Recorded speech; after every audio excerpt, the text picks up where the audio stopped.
Hey everybody, Vinny here. This week we had intended to do an episode about the nap.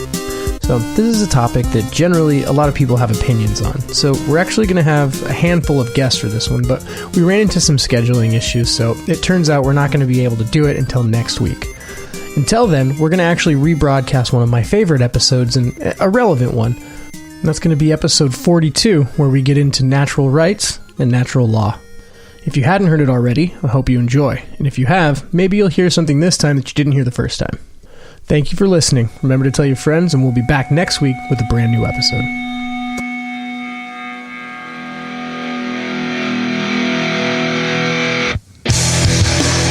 Hello, and welcome to the Think Liberty Podcast. This is episode 42, and I'm Johnny Manziel. Joining me this evening, we have Caitlin Cloven. Hey, how are you? I am well. Thank you. Killian Hobbs. Hello. Lonnie Dupree. Hello. And from Liberty Bites and Liberty on the Rocks, our very own William Gadsden. What an intro. Thanks for having me. Yeah, absolutely. Thanks for joining us. We had worlds colliding here. We've got the podcasts joining the podcasts. Let's start with you, Will, since we went to you last. How you been? Anything going on lately that we should hear about? No, man. We're just doing the usual right now. We're rolling out new episodes of Liberty Bites and Liberty on the Rocks. I know it was a little hit or miss there for a while, but we're getting our feet back under us. And Tom and I, my co-host on Liberty on the Rocks, are working on a new show for him. So keep an eye out for that in the very near future. Ooh, can we have any clues as to what that might be about, or are you going to keep it under the vest for now? I'm gonna keep my cards close to the vest here, mostly just to cover my ass in case anything goes wrong and Sure. we end up having to delay it any further. Right. Okay, fair enough. How about you, Lonnie? Anything new going on? Anything we should know about? Not really. I got a new lawnmower. Well, I bought my first lawnmower I've ever owned. Almost 30. Never owned a lawnmower, but it's one of those real lawnmowers, kind of like the old kind. Like the 50s and whatnot. The push mower? It's yeah. Oh boy. It's quite the workout. I don't know how people did that back then, but it's fun. I remember one time I had to mow like my grandma's lawn when I was really young. I don't even remember how old I was. I didn't have anything to do it with, and like my stepdad, he's an asshole. He handed me a shovel. He's like, "Well, get to it."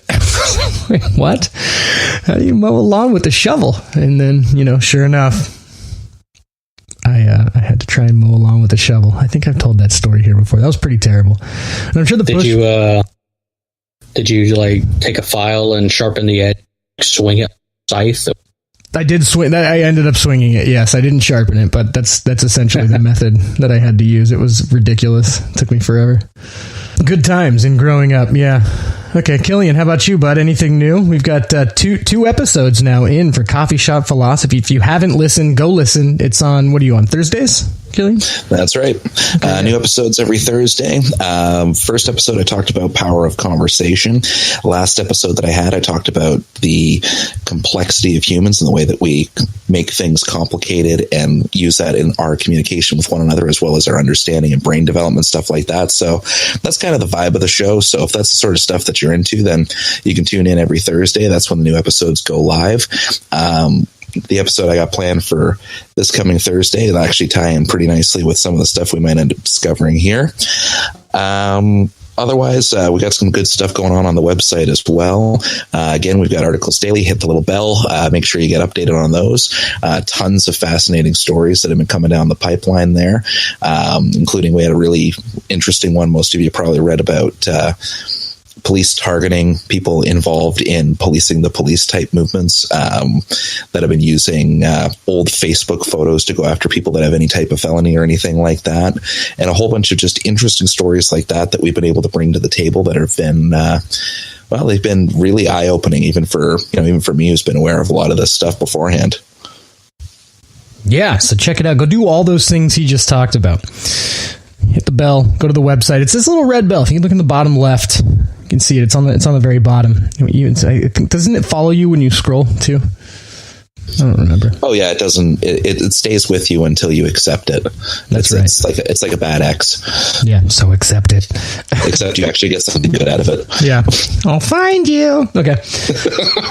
Caitlin, how about you? You been up to anything? How you been? I've been good. I've been getting my kid ready to start school. He starts his first year of kindergarten this week, and I'm putting my kid in public indoctrination camps. Oh boy. Oh yeah, super fun. But I mean, that's about it going on. Doing some cleaning around the house, doing the mom thing, basically. Yeah, major I feel developments. I feel it. I've been busy with house stuff lately too.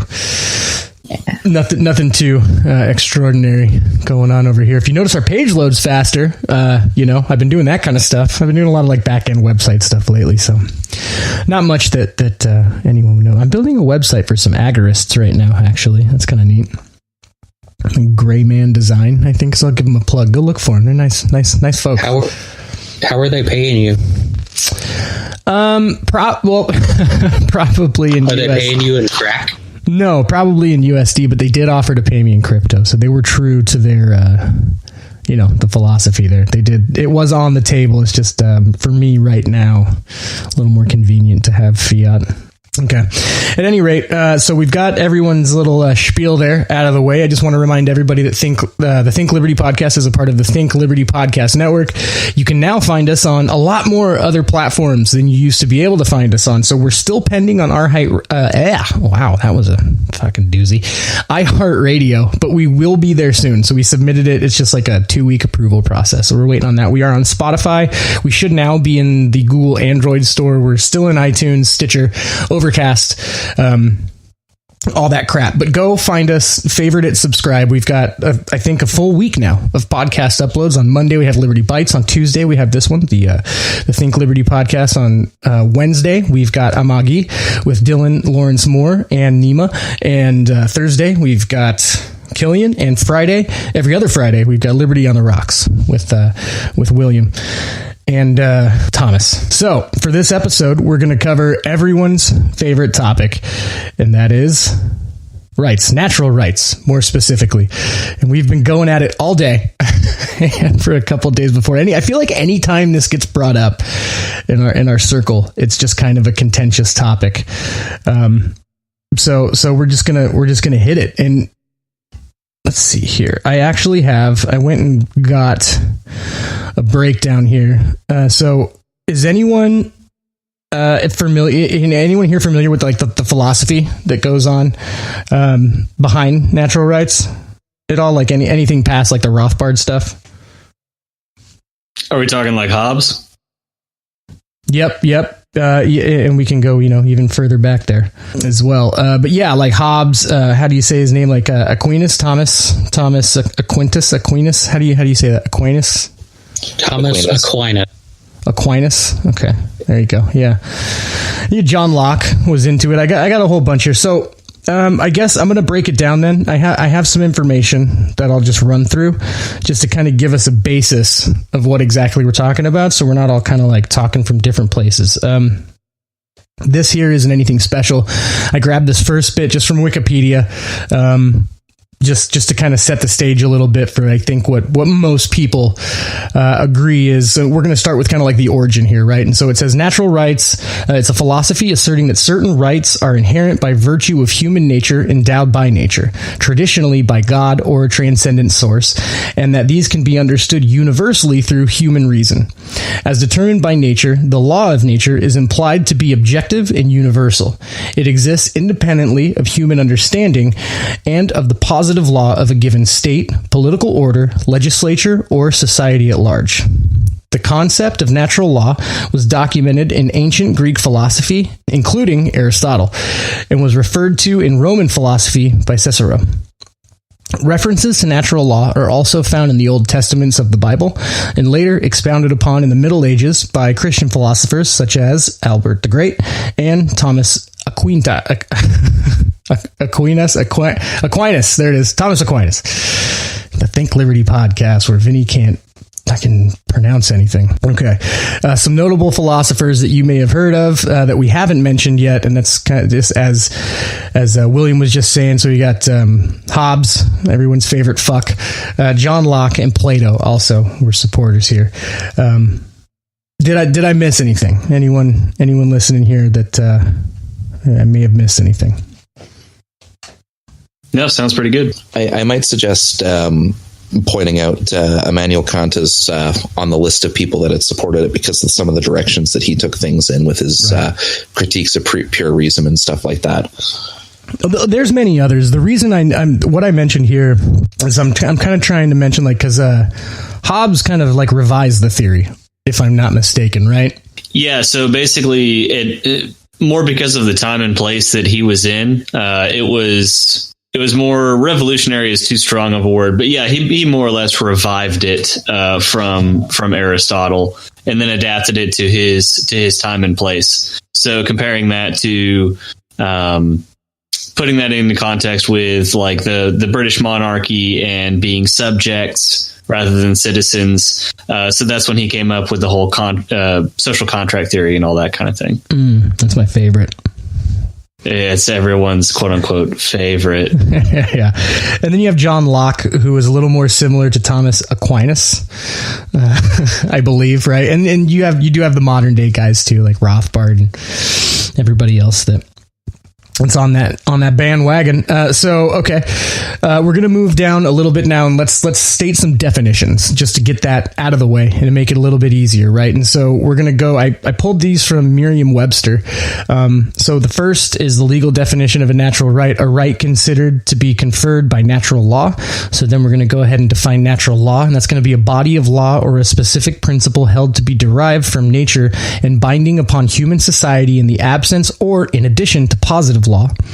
And then we're going to go ahead and for anybody that might need it, we're going to define positive law, and that's a law established or recognized by government or authority. Okay, so this is where it gets interesting to me, because so far everything we've kind of gone over, it states pretty similar kind of line for natural law, but here's where things start to get a little blurry. Is in by definition of contemporary jurisprudence, which is legal system, natural law and common law are kind of the same thing, right? And so it's that just laws are immanent in nature. That is, they can be discovered or found, but not created by such things as a Bill of Rights. They can emerge as a natural process of resolving conflicts as embodied by the evolutionary process of the common law, or that the meaning of law is such that its content cannot be determined except by reference to moral principles. These meanings can either oppose or complement each other, although they share the same common trait that they rely on it's inheriting as opposed to design or finding just, right?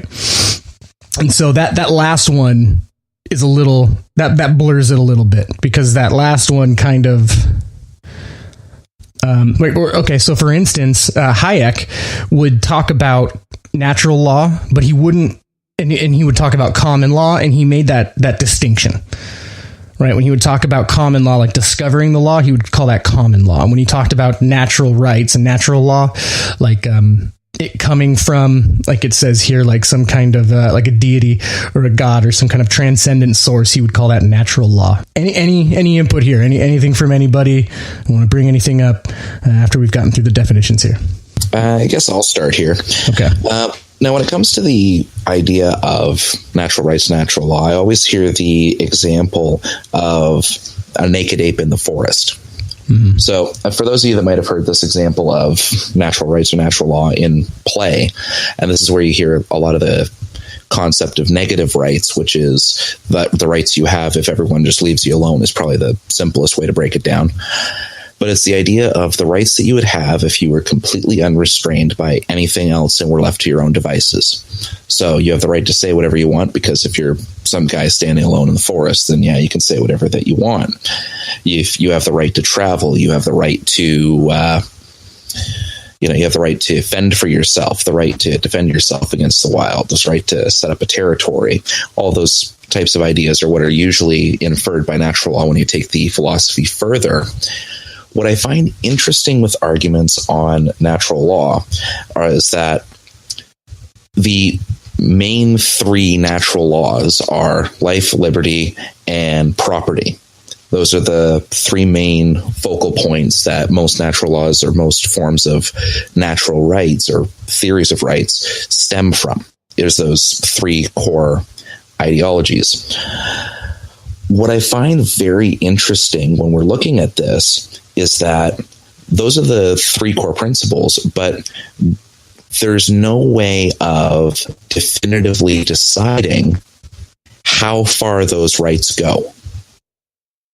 So, for example, you might have a right to life, but let's say you need a organ in order to survive. Someone else has it, but removing that organ is going to kill them.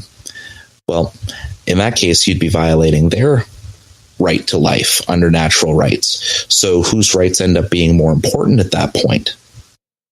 There's a lot of, because of the almost arbitrary, in the sense, the kind of arbitrary background that natural rights have, we don't end up with definitive answers to these things.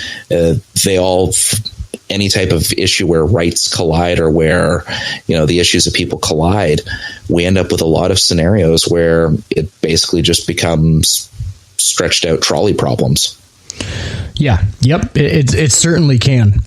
So I'll classify that as your position on the matter, and then let's start, and let's get everyone else's opinion there. So, Caitlin, why don't you weigh in on natural rights? Natural rights, they're saying that they're inherent, that they transcend, government and everything else, that you have these rights no matter where you're born, no matter where you come from.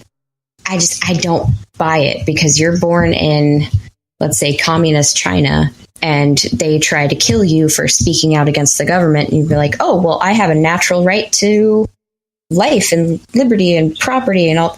Well, I don't care. No, you don't. You live in communist China. It's all about social constructs and where you live. And natural rights don't equal ability or tendencies. Like, yes, you're born and you have the ability to speak. You have the proclivity to do all these things. That doesn't mean you have a right. I believe rights are granted, and they stem from normative ethical standards, basically. So they come from your society and how your society has evolved over generations and generations. So, and if you believe you have a right, or you should have a right to life, liberty, and property, and you don't currently, like, the only thing you can do is push for social change. And much like you see now in the US with like gun rights and stuff, that people are pushing to have our gun rights revoked. And when that happens, we can't be like, oh, well, we have a right to bear arms. Well, not if they take it away. We don't anymore. So I don't buy into natural rights. I do think that they're good ideas. Like, they're very good ideals to like push towards. And I think it's the best way to set up a society with, rights to life, liberty, property, and however you want to interpret that. I think that's great, but it's not some thing that you're just born with and nobody can violate that. Okay. Yep. Lonnie, how about you, buddy? I think I'm more along the lines of natural rights, where I kind of see them. But I do understand a bit of what Caitlin's saying. However, then the problem with that is there has been instances where people did not have rights at all, like in America, even in one that was set up for, allegedly life, liberty, and property. But right, except for slaves. Right, except for slaves. Right. And, well, to be honest, is that just some sort of like, oh, well, they just don't have rights, so whatever. That's their problem, I guess. I don't, this is society. I don't see that. I'm more along the lines of natural rights. I don't think that they're endowed by a creator or anything. I just think that as humans, we're all given, not really like given, but we all possess the same, rights. You have to fight for them. If you're born, somewhere, well, you still have that right. Society may say that you don't, but, well, society can be wrong.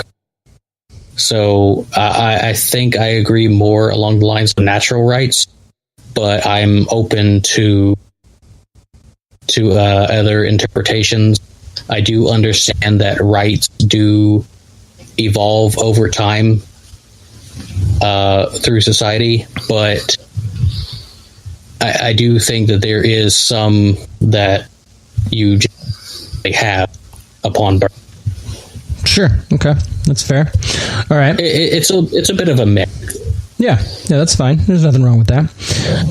Okay, let's move on to William. How about you? Your position on natural rights? So, basically, okay, so it's a two-part answer for me. To set it up, basically, my thoughts on it are that when, especially in the context of the Founding Fathers, when they're writing it, endowed by our Creator, all of this sort of thing. So they're talking about, of course, at the time, Christianity was the predominant religion over all of Western civilization at the time.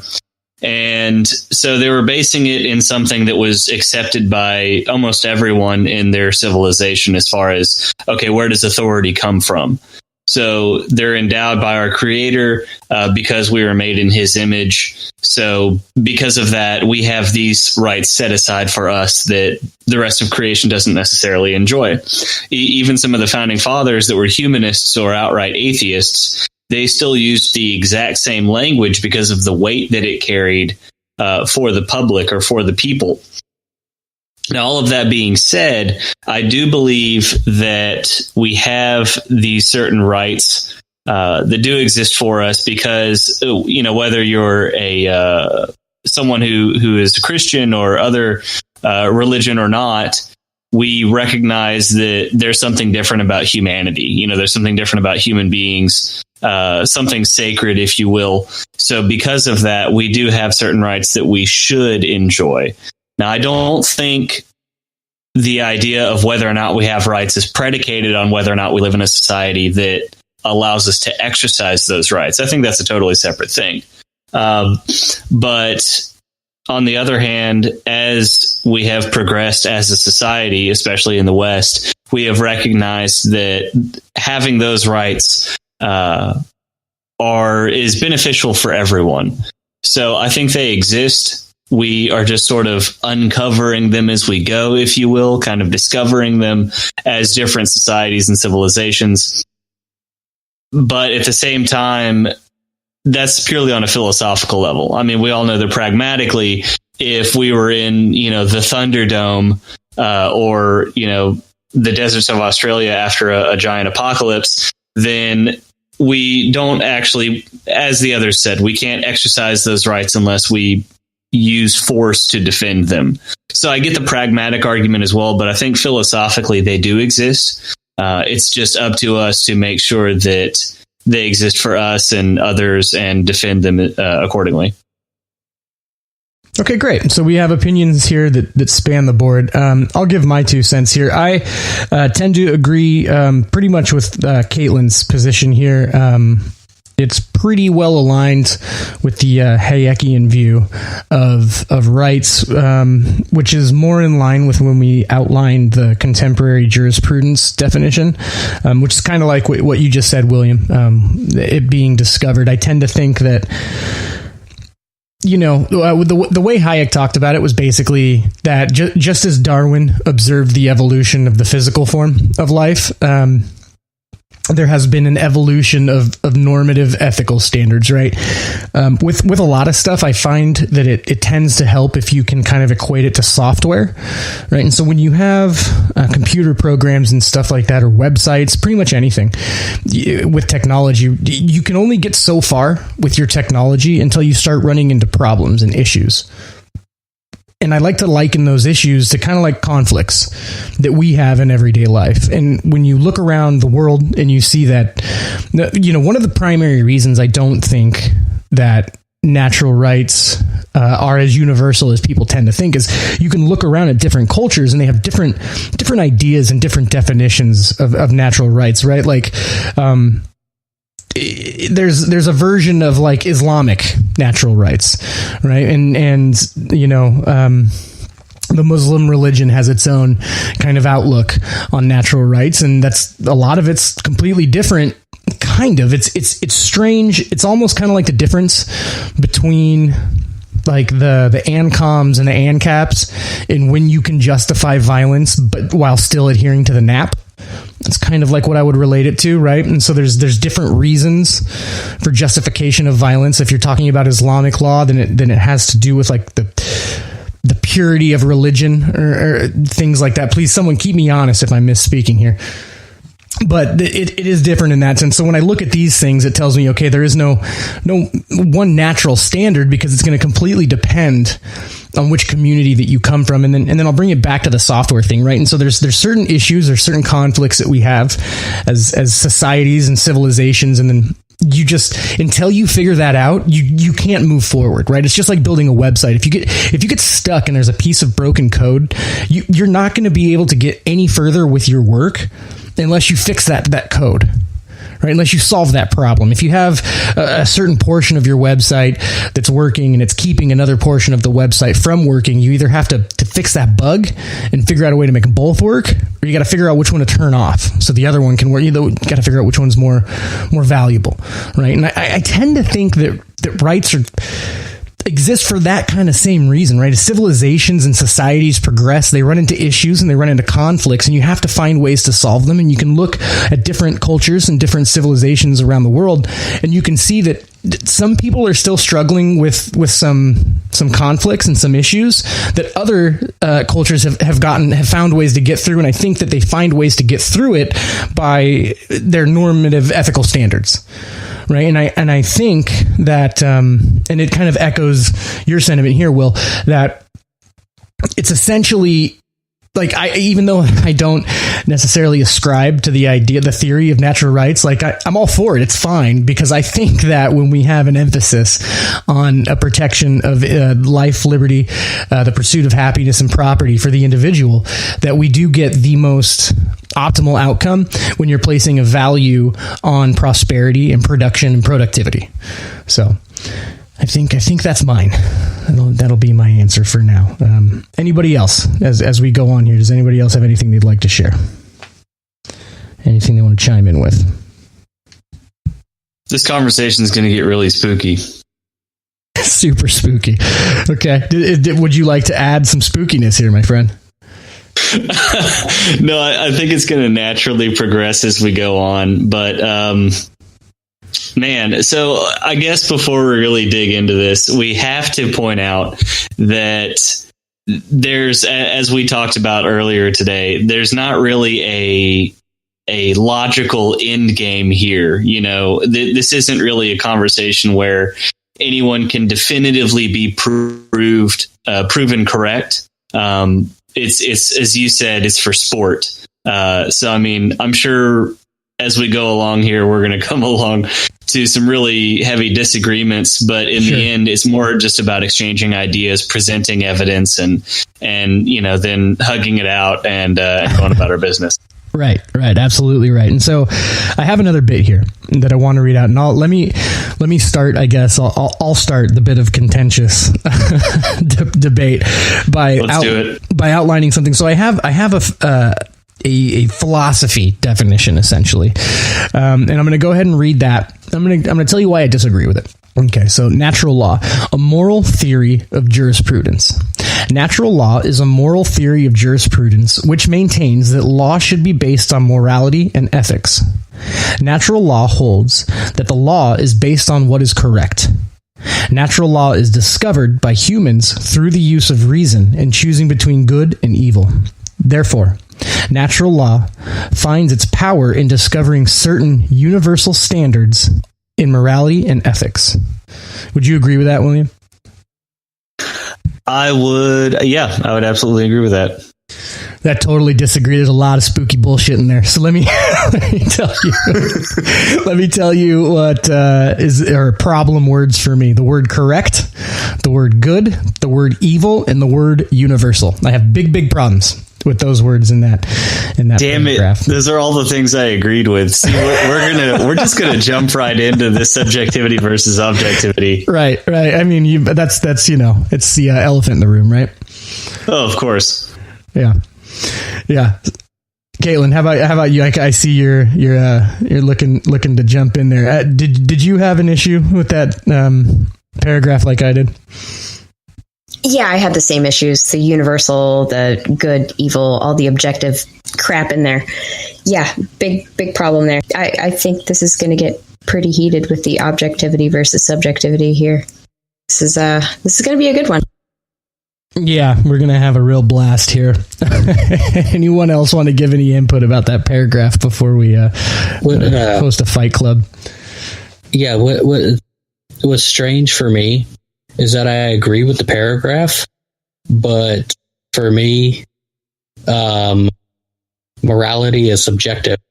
So I'm in a very weird spot. You're in a real tricky place, actually. Yeah, I'm in a real tricky place.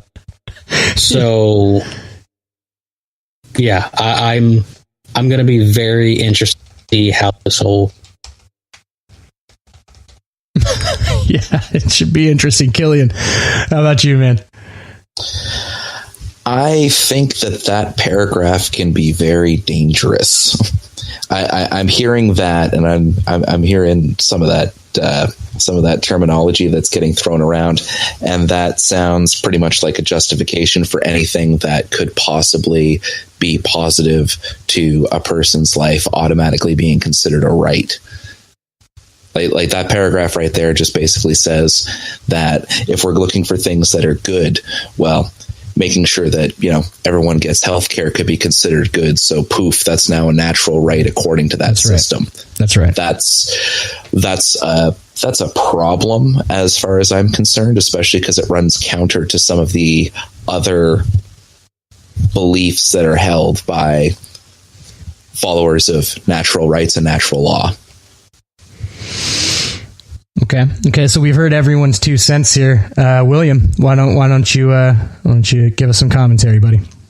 Okay, so Killian, addressed to your previous comment here. I totally understand where you're going with that, because I think we can all agree that history shows us that without reasonable restrictions on whoever is doling out whatever it is, whether it's a resource, a good, a service, whatever the case may be, and because of that, without those sorts of regulations, anyone and everyone is going to claim that they have a right to this, a right to that. We see that happening right now, with, I have a right to free healthcare, or I have a right to free education, this and that. Right. I think the gun one's fun too. You have a right to bear arms, and it's like, my kids have a right to not die. It's like the argument was never about that. Sorry. And then we get into the whole 1/3 of 1% of gun deaths or right, even involving ARs. Anyway, right. Point is,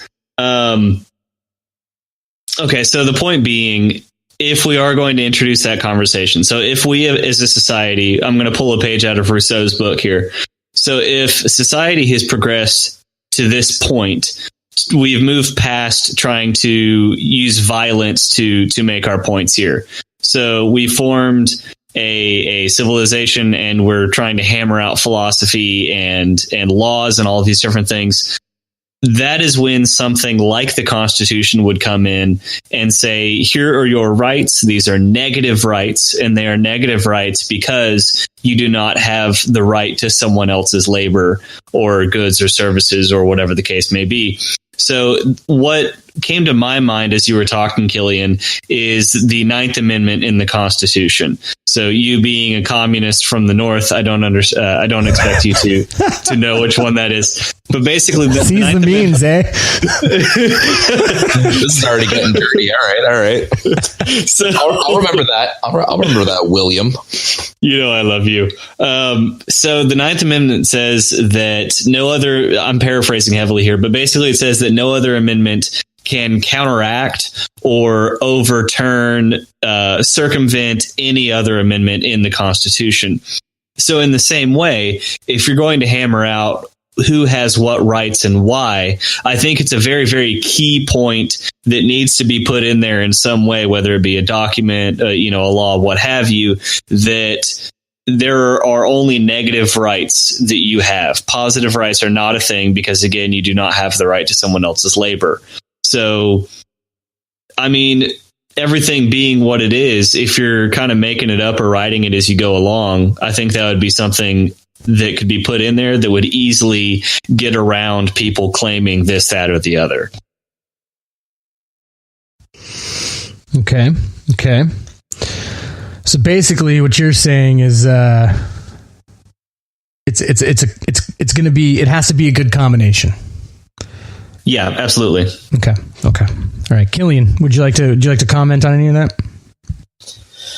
Well, just one part with that. You made reference to the Constitution there. So if we're talking, natural law is going to be based on, natural rights is based on natural law, which is based on observations of the natural. So one of my key issues with natural rights and the philosophy of it is the fact that you can't claim that something carries weight when its sources are continuously arbitrary. So my question to you, William, here would be, where exactly are these rights coming from? Because we said it was coming from a creator, but we also said it was coming from things we observed in nature. Now we're saying it's coming from a piece of paper.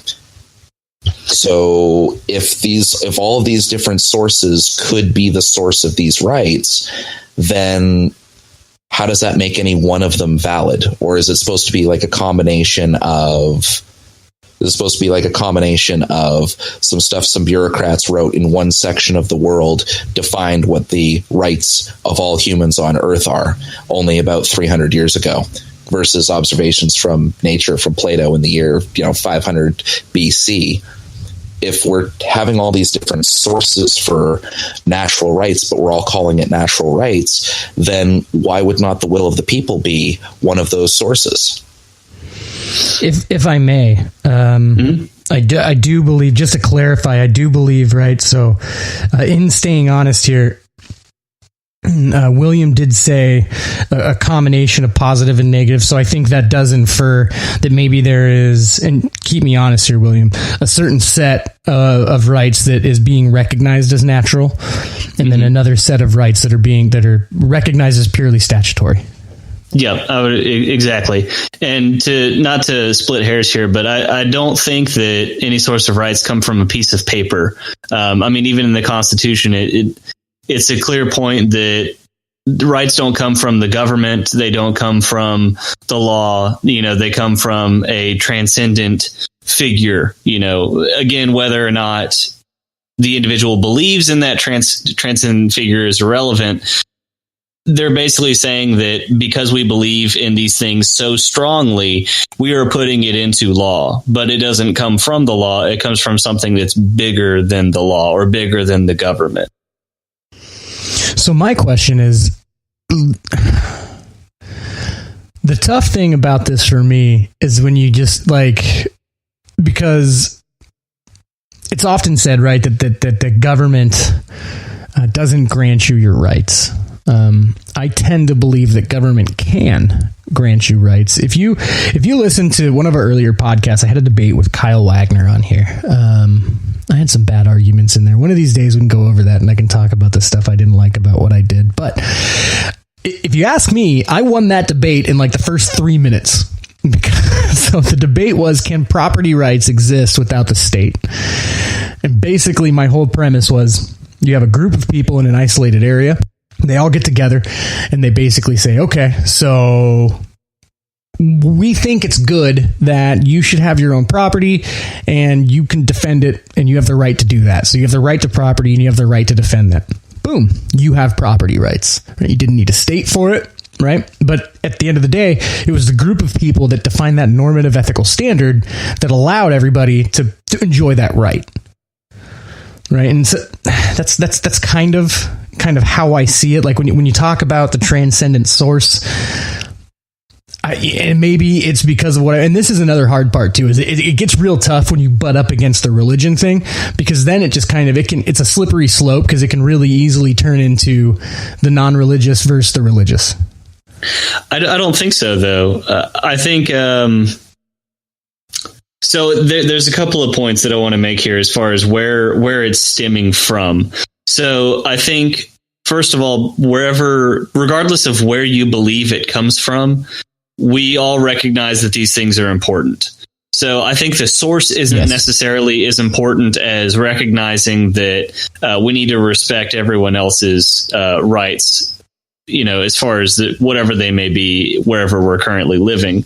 Isn't that more of just a set of normative ethical standards, though? Right. And so I think the case could be made, but at the same time, I think we could recognize, oh man, okay, so I'm jumping the gun here and getting into some of the deeper arguments. No, go for it. Let's do it. So we've got the transcendent being argument. Okay, so whether you call it God or it's fate or it's destiny, okay. If you're non-religious, though, look at the results of certain things. So if we base it on evidence, we can show that statistically, or based on whatever sort of empirical evidence, that using this set of values is more beneficial to everyone as a whole. So correct. I would argue that whatever source it's coming from, at that point, it doesn't matter.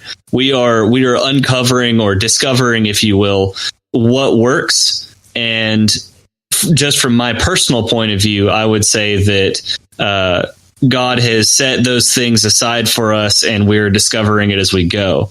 So if you look at like since the Babylonian Empire as an example, in Hammurabi's code, you have a lot of the eye for an eye kind of thing, literally, actually. So an interesting tidbit, they had a very basic form of cataract surgery at the time. So if the doctor screwed up and, gouged out your eye or whatever, you could remove his eye, a literal eye for an eye, if you will. So, oh, good. Even at that time, we had certain rules that were understood, or a moral code that was understood. You don't steal from other people. You don't kill other people without, it being self-defense or what have you. But in a sense, you don't infringe on other people's personal rights. You don't infringe on their personal body, on their belongings, on these sorts of things. And ever since then, the nap, right? Exactly. Yeah. And every major civilization since then has agreed to those core principles, to those core values, if you will. So in my mind, it's like that was kind of our foundation. And ever since then, we've been trying to figure out what works and what doesn't. And as we go, we're cementing those things. So even as you said, and as I believe Hayek talks about in The Road to Serfdom, he talks about how we have all of these different cultures around the world that are developing at different rates. But as they go along, they're figuring out the same things. They're figuring out what works as they go. So we can kind of use that as a basis for the idea that all of these different values are being discovered as culture and society develops. Okay. So, a lot of what you're saying there, I can totally pick up what you're putting down. The tough thing, I said this earlier, when I outlined that last definition, when it blurs it a little bit, is because I do believe in the whole discovery of law. And if we're going to say that natural law is essentially what we also refer to as common law, if that's the definition that's being set for the conversation, then I'd probably have to cede that I ascribe to that definition. Right. But the problem is, and I think this is why Hayek separated it when he talked about common law and natural law separately, intentionally, Because so let's peel the onion back a little more. So you've got philosophies on the left and the right, and these are anarchist philosophies. Now, obviously, when you're talking about an anarchist philosophy, you kind of need natural rights, right? Like, at least I can understand why it's there. Very prevalent in anarchist philosophies, right? So if you're talking about Kropotkin, if you're talking about Murray Rothbard, right? You're talking bottom left and bottom right there. And both of these sides ascribe to a version of natural rights. And so here is where I have trouble. Like I was talking about earlier, the difference between the ANCAP and the ANCOM is you have essentially the belief in natural rights, right? So I believe, and anyone listening, if I get this wrong, please let me know. I don't claim to know everything, but I believe, right, that on its face, the ANCOM version of this and the ANCAP version of this are going to look the same. Right, but the different normative ethical standards that are held by a different community, one that would be held by an anarcho-communist community or one that would be held by an ANCAP community, are going to lead to different justifications of force than the other. Right, and this completely, in my opinion, turns it into a subjective situation. It's no longer objective, right? And so now when you start talking about things like correct, good, evil, and universal, to me, that all gets totally turned on its head. Because now you've got different sides that are justifying force and violence for different reasons. And to justify violence, right, you have to accept that you are going to violate another individual's rights. Right? The ANCAP would say you encroach on my property without being welcomed, right? If you trespass, I have the right to exercise defensive force. Right. And then the anarcho-communist position is going to be different. You've seen this from Antifa, right? This is the whole punch a Nazi thing, right? It's justified because, yada, yada. We've all heard this. So this is kind of where I'm at with it. And again, you talk about like Sharia law, right? Their version, like I said, Islamic natural law is a thing. Just to be quick, I'll go over the definition of that real quick, right? And so the antagonism between human beings can only be overcome through a divine law, which is believed to have been sent through the prophets. This is also a position of the Ash'ari school. This is the largest school of Sunni theology. There's another Averroes, it's tough words here, in these treaties, Justice and Jihad, and it's commentary on Plato's Republic. Okay, it writes that the human mind can know of the unlawfulness of killing and stealing, and thus the five this is tough. I'm not too good at pronouncing these, or higher interests of the Islamic Sharia, or to protect religion, life, property, offspring, and reason. And there's going to be different things that they would justify as protecting that religion, right? Stuff like that. What comments do you have on that? Anybody that would like to chime in here? I think it's a difference of application, right? So, more than that, it's a difference of regulation. So, as we've seen in multiple iterations, whether it be the Taliban or ISIS or whatever, in a lot of ways, that exact same sort of law can be twisted and say, well, this doesn't apply to non-believers. So we can, tax them, or we can enslave them, or whatever.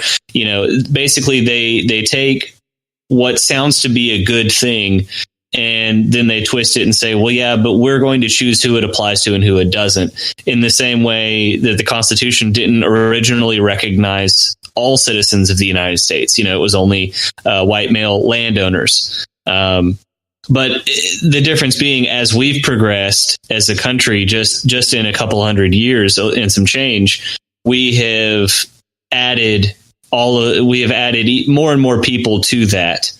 Whereas in the case of Islam, for the most part, that has not happened in thousands of years.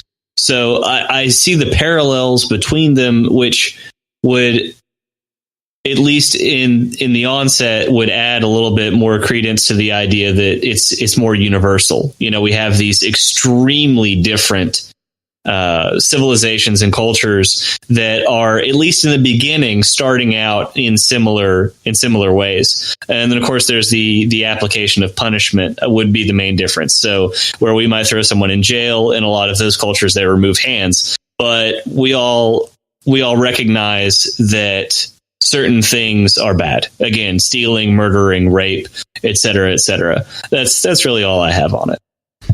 I definitely would agree as far as the matter of subjectivity versus objectivity.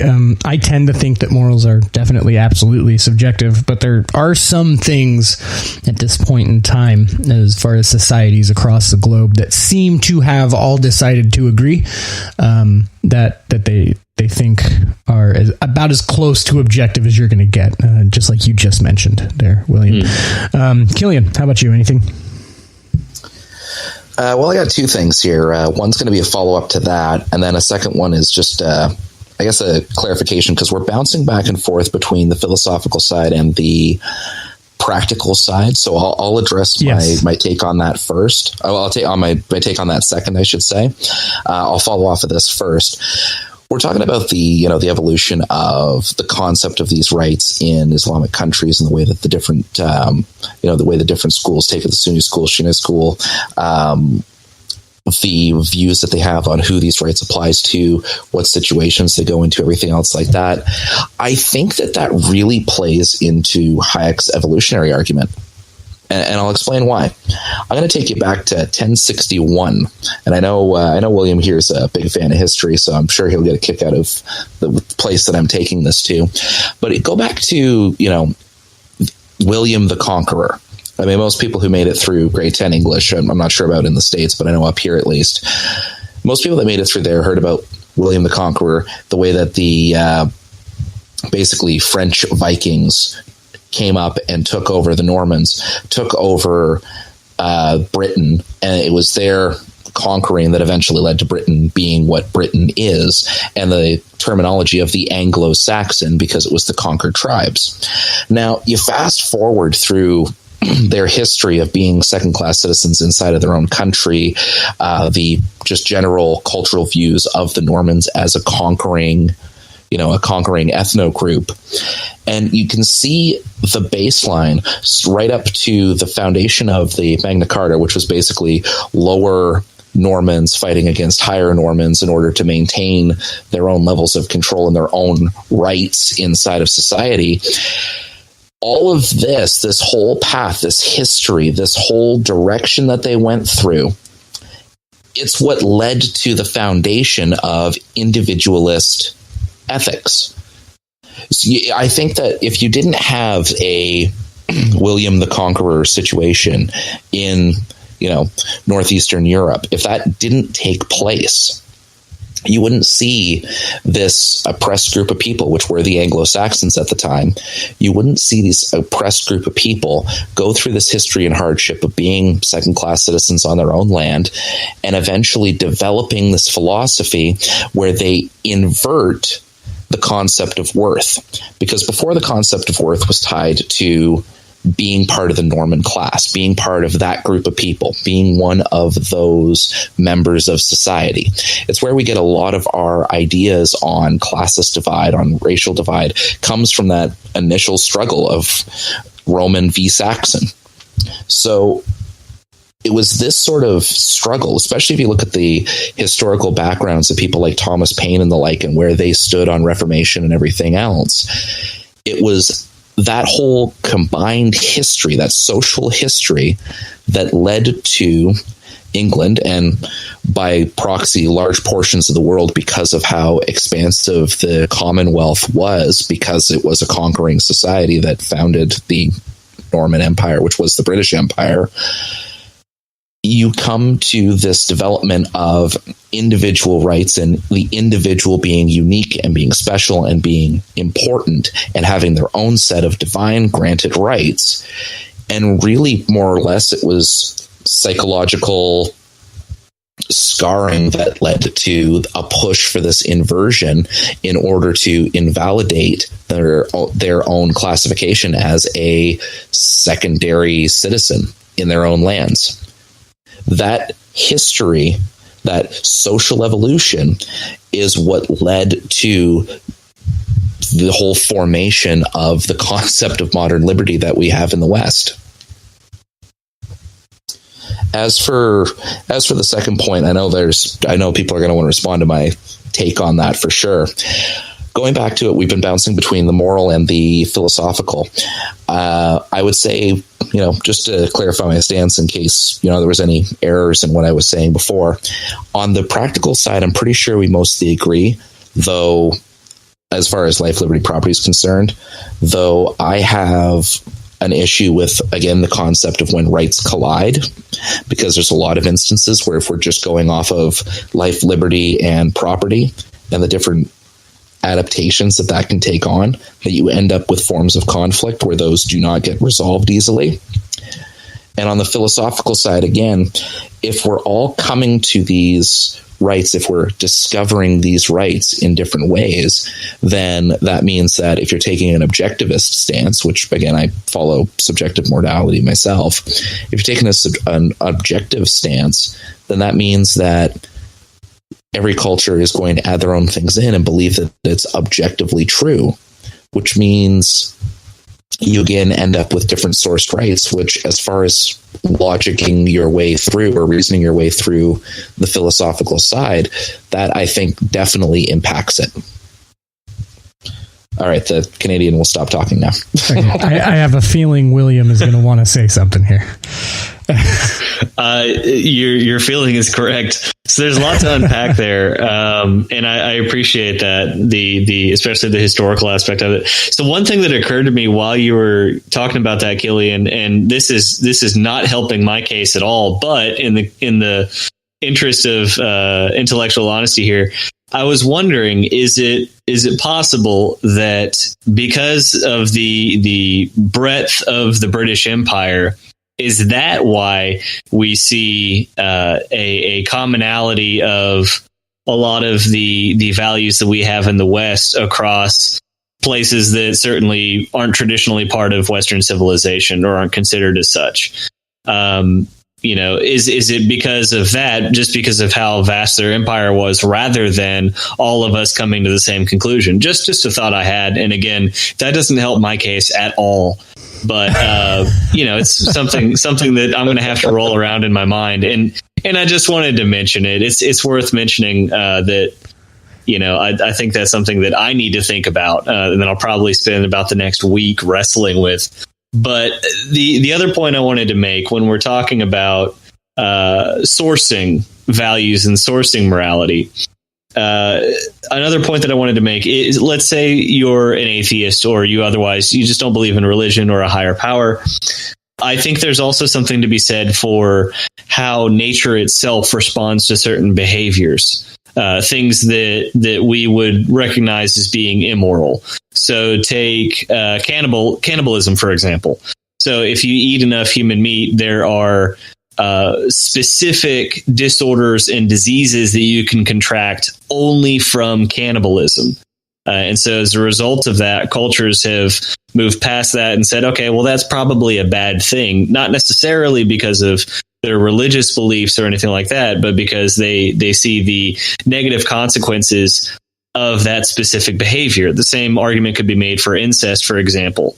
Even that was practiced by the royals for a long time, and now we've got the stereotype about really bad teeth and big ears. But you see where I'm going with this. There are certain behaviors that nature, quote unquote, punishes. And that could also be seen as a form of guidance for our values and for our morality as a result.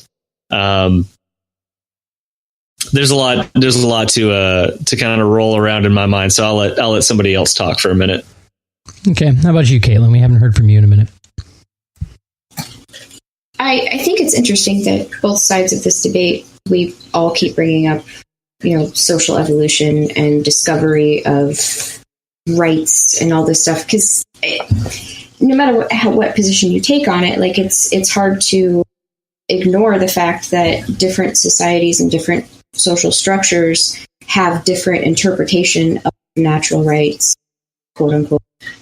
or natural law, these different kinds of things. So that kind of brings it back to objectivity versus subjectivity. That's why I believe, rights, again, quote unquote, and morality are subjective, because it depends on the normative ethical structures of the societies that form, that, you go through generations and generations of all of these people discovering things through trial and error, through different situations that, hey, this works, this has a really good outcome, so let's prioritize this sort of right for the people.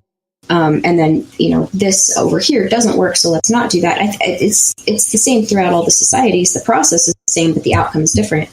So I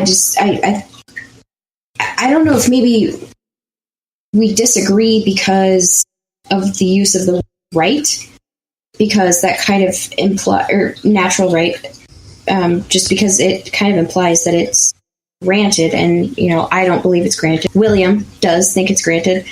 Yeah, I think the naming it rights kind of gets in the way of that. So maybe if we called it something else, that would kind of help us all get on the same page, because I don't see them as being granted. Others do. I guess it's just the origin that we get tripped up on it. I see it as just observations of what works and what doesn't, and different societies coming up with different ways of being successful, I guess, having the best quality of life people in that society. Right. Well, and then that makes sense. No, it does make sense. But then to further solidify your point, what you define as success might not be defined as success by somebody else. Yeah, exactly. Right. Exactly. That kind of goes back to it being subjective. I don't understand. Like, I truly don't understand the point of objectivity when it comes to rights and morality. Like, it's very clear that different societies and different people have different views on what is more right. That's clear as day, even in today's society. You have people across the world who have very different views of morality and what's, acceptable. And they believe they are just as right as we believe we're right. So both of us, both societies say, hey, this is how we have, formed our culture and all of this. And both societies say this, and then they think that they're right. So to me, it's obvious that morality and just very, very subjective. And that doesn't mean that doesn't mean I have to approve of another culture, anything like that. It just means that that the idea itself is subjective. Right. The culture has to approve of itself. Yes. Yeah. So I have a question for I guess for Vinny and or Caitlin. Yeah. So would the right to life be subjective? It is now. But how? Clearly, it's clearly subjective right now. You look at the abortion debate. It wouldn't be a debate if it weren't. Well, no, that's not necessarily what I mean. Well, maybe not. That's why I go straight to abortion. Now, okay, so this is tricky because it could be, right? So like when you talk about like someone just, if you're walking down the street, do you have the right to life? Right. Yeah, absolutely. Right. So in that sense, I'm on board with it. That's like I said earlier when I was talking about it, when there's certain things that seem to be, like I said, spooky words here, but they seem to be as close to universal as we can get, in that most societies or civilizations agree that this is kind of, murder, probably not great. Right. That seems to be generally stealing, not the best. Right. Those things, at least of a majority across the board, seem to be that way. But when you want to find difficulties, you can go down, get down to the abortion debate, and then you see clearly that what one defines as life or when life is can be a point of contention. So in my opinion, that clearly shows us that it is not objective. Okay. I think you could go even further than abortion. I mean, you could just take it to, if, a natural right to life that would, apply to everybody if it's universal.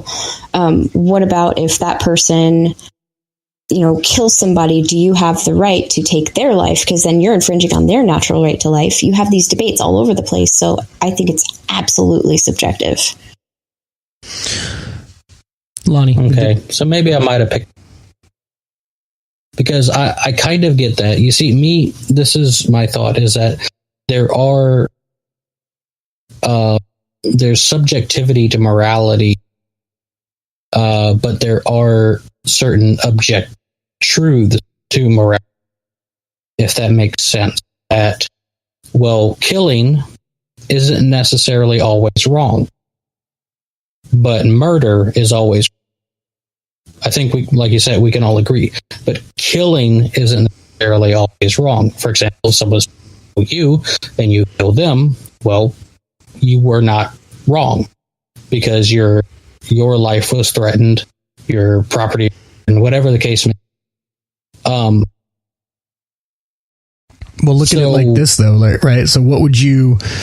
Okay, so I'm sure none of us are completely unaware of the fact that it can tend to happen that homosexuals get thrown off the top of buildings at some places in the world. Would you call that a murder or a killing? By the definition you're kind of trying to lay out here. Yes, I would call. You say that again? Sorry, you cut out a little bit.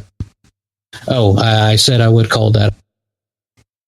Yeah. Okay, cut out again. One last time. Let's see if we can get it. I would call that a murder. Okay. All right. Okay. Because if you have a natural right to life, then what makes someone's life less valuable than someone else's just because whatever they're gay or whatever the case may be. Now, whenever you're doing something that is actually infringing upon another person's right to life, property, whatever, then that's where that is where these things become acceptable, like killing. But in that case, there is no infringement to life, liberty, or property if someone is gay. If that makes sense, I hope that makes. No, it makes sense. That's why I would call that a murder, because there is no infringement upon the people doing the throwing off of a balcony. Okay, they were never infringed upon in any. Right. And then, it goes back to, for anyone keeping score at home, like we said, right, that religion is gonna go ahead and doing so is justified by their version of natural rights. Okay, so I'd say we're all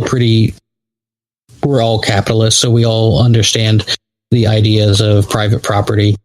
Now, is there a subjectivity to property? I have my own thoughts on this, but I just wanted to hear what other people had to say. This one's a little tougher because it really gets down to, now you're talking about like nuance and situational details, right? Because spooky stuff. Yeah. Well, not even spooky stuff. You're just talking about interpersonal conflict, or intra rather. Right. Like, that's when you just need to know the details. Okay, what happened? Bob came over to your house. He did this. He heard this. He did this. So because of, you know what I mean? Like stuff like that. Probably is going to be the answer to that. But I do have a question. So we've been going for a minute, but I like this discussion. So I'm gonna give everyone a question and give everyone a chance to answer this question. So we've got a question I have. So you take Rothbard, and Rothbard was a big proponent of the NAP. And a lot of people think that the NAP is rock solid, bulletproof, totally fine, all good, nothing to worry about there. So I like to kind of... I was having a discussion the other day, and it was very interesting, and it perplexed me as well. And someone brought up the topic of warrants. Now, for William, I don't think this is going to be as hard of a question to answer, because William has already stated he believes in a combination of kind of like, as we're defining here, as we spoke, or as he has, natural law, and then, positive law, or statutory law, right? And so I think that would kind of be your answer here. But then again, right, William is not, as to the best of my knowledge, an anarchist. So this is not a moral dilemma for him. But correct. Right. Okay, so there's that answer to that. But right, we've got some anarchists here. So I guess Lonnie, as one who you were saying, right, takes the side, you tend to favor the natural rights side. And so if we're talking about Rothbard's NAP, what do you say to the warrant dilemma? Right? Because at some point, someone's rights have to be violated to find truth in the legal system. Wow, that's interesting. So the dilemma, you could kind of go into that a little bit more. The dilemma is someone may have committed a crime. They more likely have committed it, but caught yet. So they have to be caught to be questioned. No. So that's the question. No. So that's due process. So here's what's interesting. Now, people talk about due process a lot. There's been a lot of times I've talked about like anarcho-capitalist legal structures, like obviously theoretical, and people get hung up on due process. So just to give the listeners and you a little frame of reference, if you think about it and you frame it, if you put yourself in, for a new Libertyville, as written by Rothbard himself, actually due process is not necessary. Right? Due process is only necessary because there is an entity, a centralized entity, with a monopoly on violence. So due process exists to protect people from that entity legally. Right? So that's our protection from the body that has a monopoly on violence. Okay, without a central authority with a monopoly on violence, due process is just the natural state of things. Right? Okay, so can you explain the warrant dilemma? Okay, just real quick, that way I fully understand. Yeah, absolutely. So let's say that you're going with this idea, the NAP, right? The non-aggression principle. Basically, no one has any legal justification to violate the rights of another individual, or basically like an innocent individual, right? It's what's the word I'm looking for, right? You can initiate, right, a rights violation unwarranted on an individual, right? And so in the situation of a warrant, guilt has not been proven, innocence has not been proven, right? It's pending. So let's say it's like a kidnapping case, and the community is pretty sure they know where the child is held, but you're not going to find out unless you can violate someone's rights, go into their home, into their property, and search for that child. You need a warrant for that. How would you reconcile that? Oh, well, I mean, in that case, then you just kick the door down and go get the child if you know that it's in there. But you don't know. You think, right? You've built a case. You don't know. There's no way to unequivocally know. That's why warrants exist. Well, that's right. It grants you the right to violate someone's property. This is why, like, I don't agree with a lot of, because there's inherent problems with it, such as this one. According to the NAP, let's say in the case of, say, like North Korea, according to the NAP, we should wait on them to nuke Los Angeles before we do anything. I say if you know that they're going to nuke, you stop the nuke. Is that an initiation? Yeah. But we're not going to get nuked. So that's the thing. So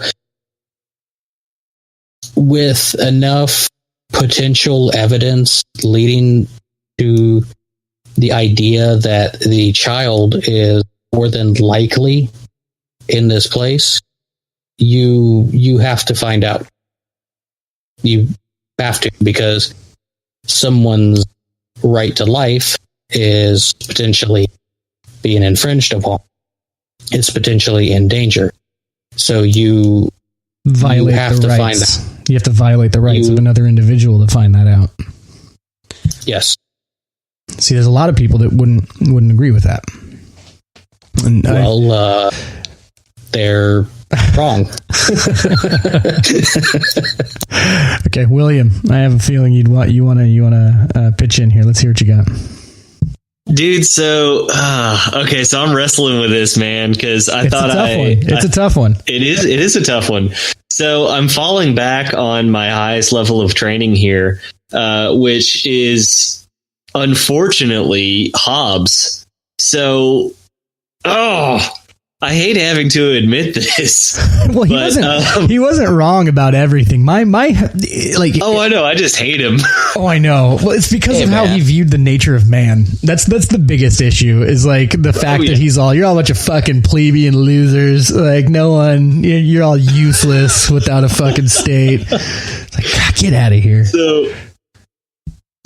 So basically, I think he was right when he was talking about if you join a society, then you will give up some of your natural rights. Now, obviously, he went way too far in Leviathan.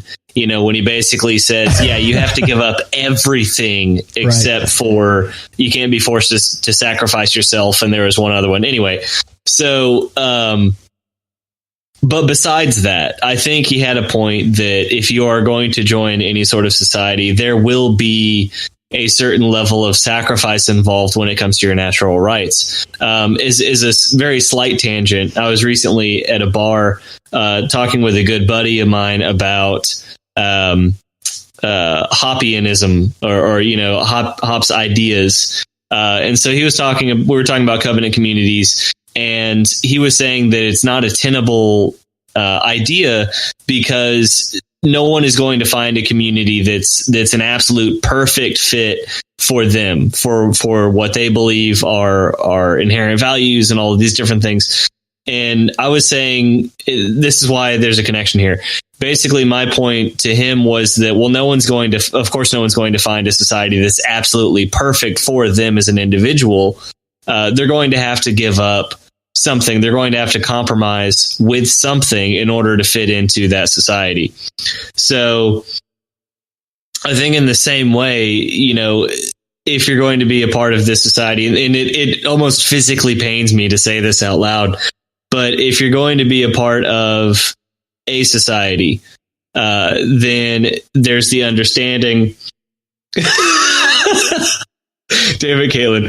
There's the understanding. For anyone, now I got to break the wall here. Yeah, for anyone listening, Caitlin just wrote in our podcast chat, LOL, William goes to bars and talks about hop and covenant communities. Nerd.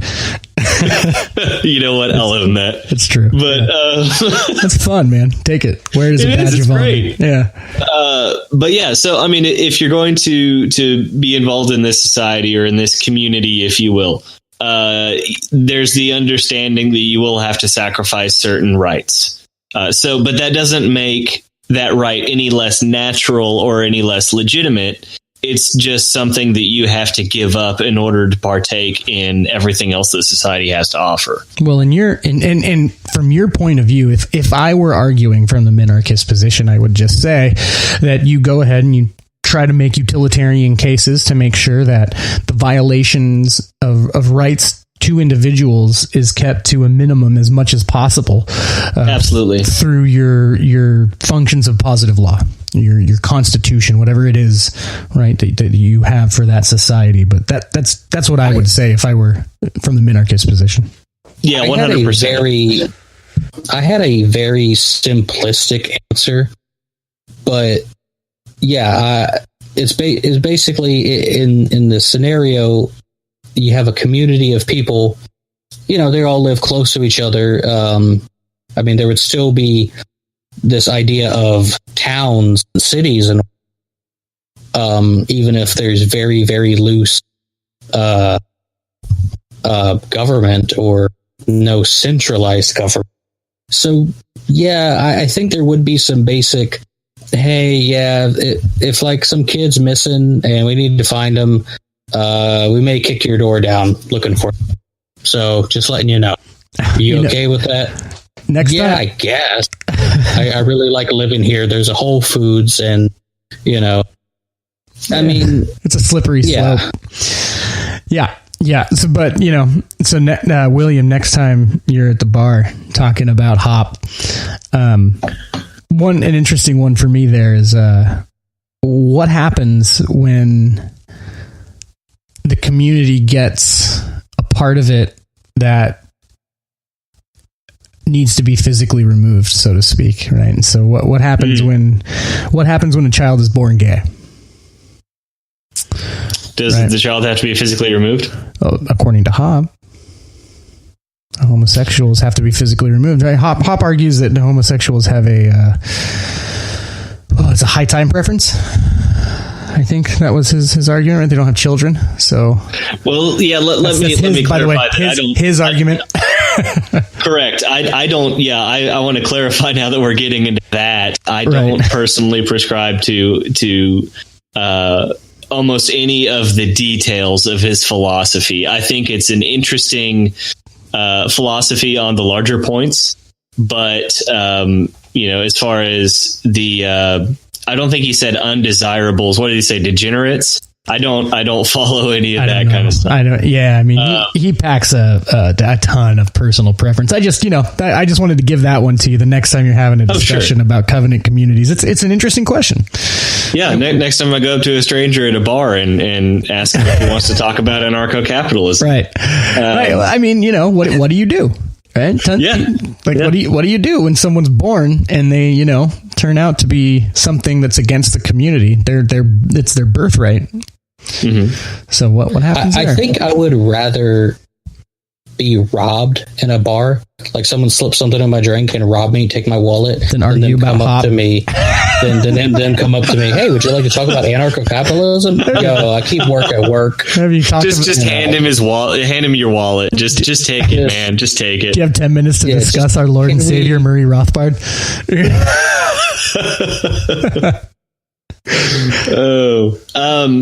Shoot, man. But overall, it's a really tough one. I think it basically comes down to exactly what you said. So it's about mitigation, not elimination, when it comes to infringements on natural rights. And all of that needs to come in before the event itself takes place. So in your example, the Constitution needs to be in place. There needs to be very strict laws to protect privacy, to reinforce the Fourth Amendment, all of these sorts of things before we get into a situation where someone's house needs to be searched for whatever reason. And all of the protocols that are required by law in order to do that have to be gone through. So we need protection for that natural right. And we need to make sure that the laws prescribed and the protocols required are followed going into it. So assuming, and this is a huge assumption, assuming that all of those things are in place and are protecting those natural rights to the greatest extent possible, and they have gone through all of those protocols, then let's go ahead and kick the door down and look for the kid or whatever the case may be. But all of those other things need to be in place. Otherwise, you've got all of this room for the government to grow and run amok, and then next thing you know, you've got the Stasi. So I've got a solution. I'm not going to take credit for it being my solution. This was when we had this conversation about warrants. It was Andrew Kern, friend of ours, real smart guy. So we're talking to him about it. And so what's interesting here is if you think about the idea of private legal systems, so you can introduce the concept that a legal system can actually initiate legal action against another legal system. Okay. So wrap your head around that one for a minute. And then with that said, Kern's suggestion was instead of a lot of structure and stuff like that, what you do is you place the liability on the issuer of the warrant. Right. So the judge now accepts all the liability of the violation of rights to the individual that will occur. That's really interesting. So if that individual is innocent, the judge is now open for litigation himself as someone who has just violated the rights of an individual. So that's kind of a reflection of Old Testament law where they talk about, shall not bear false witness against your neighbor. So it's kind of taking that to its logical conclusion. Well, not quite the same thing. In this case, it's the judge rather than the accuser. Sure. But a similar principle. I really like that. I like that a lot. I could definitely get behind that. It's very interesting because I like any kind of suggestion that I come across that involves pressure not granted by statutes. Yeah. Pressure not granted by something that takes authority. I mean, it takes a level of authority, right? But it's not written authority, right? It's just saying that, look, it's still no bueno to violate individual rights. And if you think that this girl is in that basement and you think you've got all the proof, sign that paper. Yep. But if we go in there and she's not in that basement, it's going to be your ass. Yep. I think it's pretty good. I could agree with.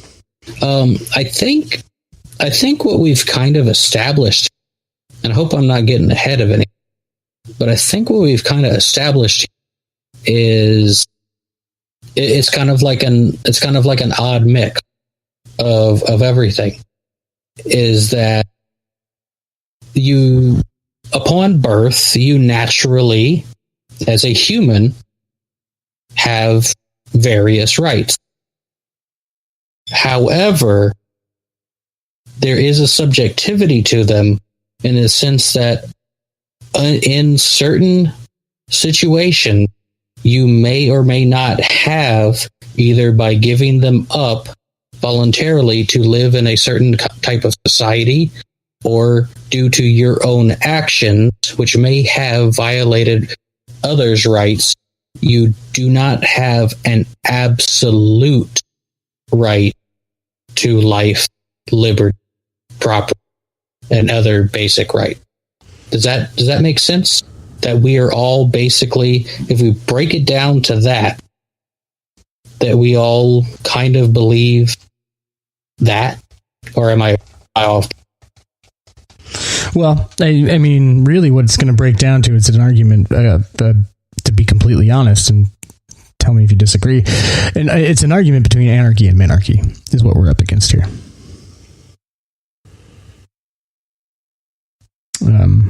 I suppose, but I think that even in anarchy, well, it also breaks down quote, how you anarchy, define it. Yeah, even in quote anarchy, and of course other people's ideas of anarchy and minarchy are different. But in my idea of anarchy is a lack of centralized government, but there more than likely still be townships that have small, almost government, where basically it's everyone's input that's like, hey, yeah, we're not going to do this. Oh, well, I have a right. Well, yeah, no, you don't. Move if you don't like it. I do think that those kind of things will happen. I kind of had this thought, and then I stumbled upon someone else talking about them. The idea of like these, almost like these privatized cities of sort, where those would have laws, and you are choosing to go live in.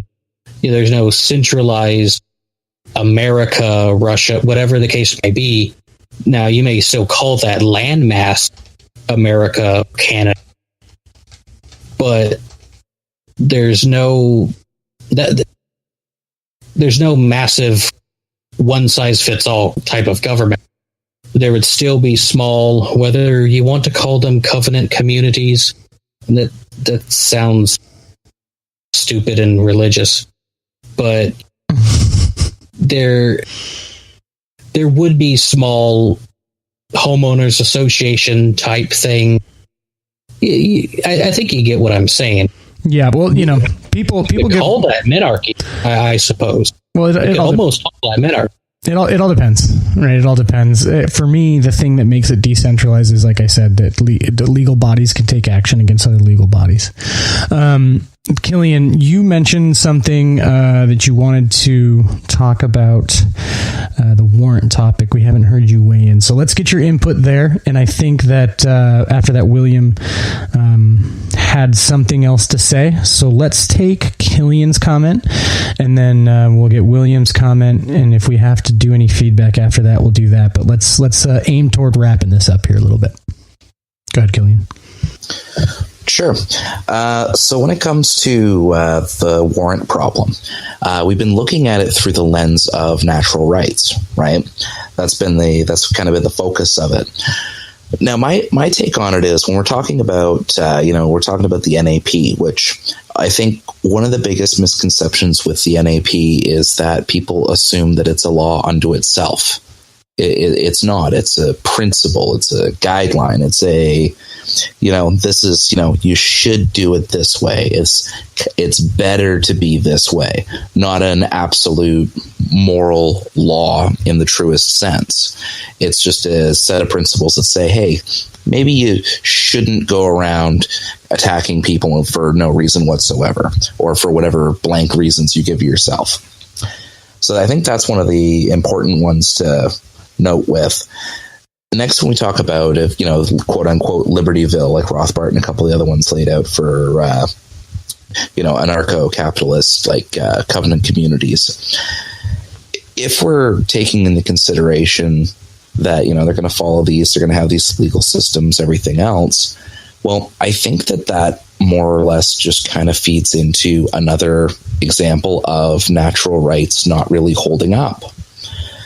You see, when we have these covenant communities, the entire basis of rights, at least as far as the practical side is concerned, which is to say the enforceable side is concerned, or the defendable side, it's based entirely on what that community decides. So it's not necessarily like an authority saying, hey, if you're going to come over here, you got to sign this paperwork that says that we can screw with you in these ways. But rather, the group of people get together and they say, this is what we're going to have. This is how we're going to operate our society. This is what we consider acceptable, not acceptable, in which case the warrant problem falls to the side. Because if the community is accepted that we're going to have a warranting system where people can, like, the enforcement of the community can break into someone's house to find out if someone's been kidnapped and is hanging in the basement there, then that's what they've accepted. That's what they've agreed to. That's what they've signed off on as their rights for that community. And I think that really summarizes, it summarizes the issue that you have with pure anarchist societies and the natural rights argument, because, again, people from all over the place end up with different takes on what your rights are. Right. Yep. I agree. I'm with it, buddy. I'm with it. William, you had that bit you wanted to get into. Why don't you share that with us? Yes. Yeah. So going back around, if our audience still remembers, when we were talking about different cultures exercising different value systems, and well, it's all subjective because they do things differently. I think so. Besides the points that I've already made, as far as the transcendent being, nature guiding behavior through natural negative consequences, all these different things, I think the biggest point that I have to support the idea of objective morality is the results of certain values. So, for example, and I'm going to get some hate mail for this, I think the Western civilization is by far the best civilization that has ever existed in human history. The West is the best. As far as, thanks, Lonnie. I'm sure there's a lot of, I don't think that's as unpopular as you assume. I don't think there's a lot of Democrats and and such listening here. It's as if 1,000 voices. Is it a dog whistle? Right. Are you dog whistling right now? It's obviously a racist dog whistle. Right. Because I am just such a Nazi. So to clarify, I'm not talking about ethnicity or, moral structures. Exactly. Moral structure, the moral structure that has guided Western civilization has led to a massive growth and advancement across the board as far as philosophy with the Greeks and the Enlightenment period specifically, with the advancement of technology and medicine, science, economics. All of these different things have blended together and folded into one another to create the objectively greatest civilization in human history. And not only that, but we have spread all of those good things across all of humanity around the world. So we haven't even kept it for ourselves, whether they wanted it or not. Whether they wanted it or not. But we've got our civilization that has landed on the moon. Well, one country in particular that has landed on the moon. And then we have some civilizations that still haven't invented the wheel. It is an objective fact that we are the superior civilization, and I think that is a direct result of our moral code. So this going back to the whole evidence base for there being objective morality, objective moral code. Well, that I would like to interject a moment and say please. It all depends on what you quantify as a success. Okay, right? Because I agree with you as far as what you're saying about, okay, look at like you can. I agree with you in the sense that you can make an empirical case that it is the most prosperous civilization that the world has figured out to, sustain itself. That is saying, I wasn't there in ancient Egypt. Maybe they were working with alien tools and they just smoked us, right? Who knows? But as far as what we can observe empirically, it does seem to be the case that statement is true. That said, there's plenty of people right now that are talking about the fact that capitalism is a scourge to the planet, right? So those people would disagree with your sentiment, I think. And I think that's the most important thing to point out there. And I would like to say, I liken it to what I was saying before I bring it back to like when I was talking about technology, right? And it's, people figure out certain ways to solve conflicts, solve problems. And after you do that, you can get to the next level, right? And it's not until then. And if you can't figure out how to get to that next level, you're going to be stuck right where you were when that problem first happened. You know what I'm saying? That's why we can look all over the globe and you see that there are civilizations that are not as caught up as others as far as being a civilization goes, right? And I think that's what it is. And I think that, even though I'm not specifically a religious person, I will give credit where credit is due, and that religion definitely does seem to have bestowed a set of morals, a moral code that has a lot more baked into it for productive problem solving than a lot of other cultures do. Or I'm sorry, Western religion rather. Right. Yeah, I was tracking with you. I think there's a lot to be said for that. And I think to further support that, despite the fact that we have shared our technological advances with other cultures, they still haven't been able to use that to pull themselves up or, kind of give them a head start or anything like that. And again, I think it comes down to the value systems involved, because they don't have the same sorts of value systems. Even with that leg up, they haven't been able to catch up. So to adapt one of the fundamental points that Thomas Sowell makes in the first couple of chapters of Basic Economics, he talks about how Thomas Sowell's a dog whistle. Tom, the black ex-Marxist is a Nazi dog whistle, right? So he talks about in the first couple chapters of Basic Economics that basically when you're talking about economics, it's not opinion based, it's fact based. So when you bring up the point that other people would say, well, capitalism is a scourge against humanity, he would say that, well, that's not an opinion. Excuse me, that is an opinion, but it is an incorrect opinion. It is objective fact that capitalism has brought about, again, more advancement, a net betterment to society, greater than any other economic system in history. He would say that is the same as 2 + 2 = 4. That is an objective fact. They're both objective facts. So moving from economics and applying that to a cultural sense, or even a religion-based values sense, I would say that objectively, we can show that whether you believe in it personally or not, as you said, it has brought these things about. And so based on that, I would say that some civilizations are not only better than others, but there is a moral code that is objectively better than others. Toward reaching certain ends. But yeah, I mean, I don't think I have an issue with stating that I agree that some outcomes are objectively better than others, at least in my opinion.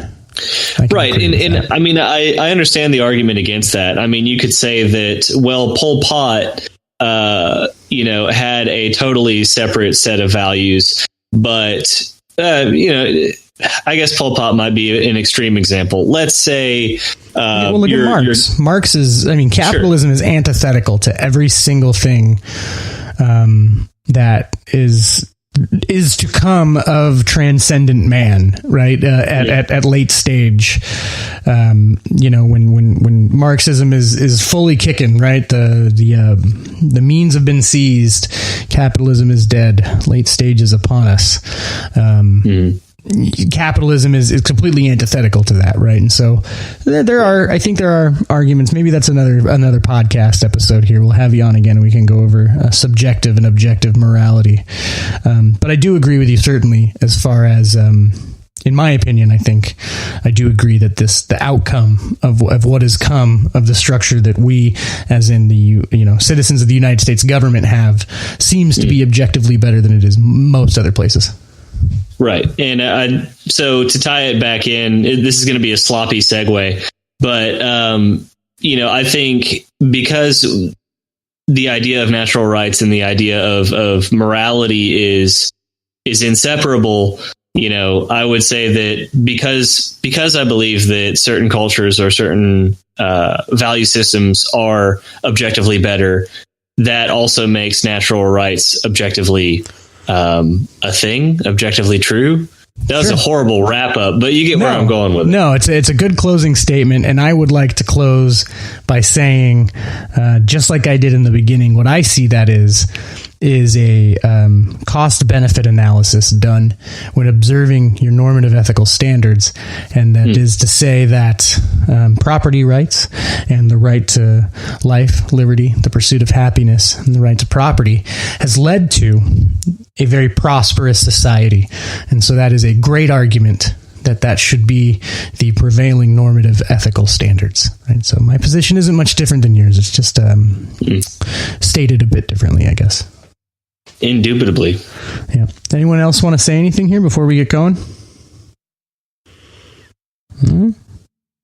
Okay. All right. Okay. Well, I want to thank everybody on this show that came in. And on behalf of everyone that did join, thank you for listening. Don't forget to check out our website. And we do have the... you can go to think-liberty.com/offer.